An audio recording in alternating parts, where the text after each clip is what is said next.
എന്ത് സംശയം ഉണ്ടെങ്കിലും എന്നോടോ മിസ്റ്റർ ഉണ്ണിത്താനോടോ ആലോചിച്ചിട്ടേ ചെയ്യാവൂ. ഈ കമ്പനി മാനേജിംഗ് ഡയറക്ടർ എന്ന് പറയുന്നത് നോട്ട് എ ചൈൽഡ്സ് പ്ലേ. സ്വാമി, എന്റെ മോളെ മാനേജ് ചെയ്യുന്ന വിനയന് കമ്പനി മാനേജ് ചെയ്യാൻ നിഷ്പ്രയാസമായിരിക്കും. അതാ ഈ പിച്ചും മാന്തും ഒന്നും ഇനി ഇങ്ങോട്ട് വേണ്ട, അങ്ങോട്ട്. ഈ അച്ഛൻ നിങ്ങളൊരു വകതിരിവില്ലാത്ത ആളാണ് മിസ്റ്റർ ഉണ്ണിത്താൻ.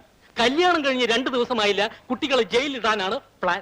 ഹണിമൂൺ, തേൻ നിലവ്, പതുവിതു എന്നീ ചടങ്ങുകളൊക്കെ കഴിഞ്ഞിട്ട് പോരെ? ഇപ്പൊ പറഞ്ഞ 3 ഒന്നല്ലോ സ്വാമി. അല്ലട മണ്ട, വിദേശത്ത് പോയി ആഘോഷിച്ചാൽ ഹണിമൂൺ, ഊട്ടി കൊടൈക്കനാൽ തുടങ്ങി തമിഴ്നാട്ടിലെ സ്ഥലങ്ങളിൽ പോയി ആഘോഷിച്ചാൽ തേൻ നിലവ്, നമ്മുടെ നാട്ടിലായാൽ മധുവിതു.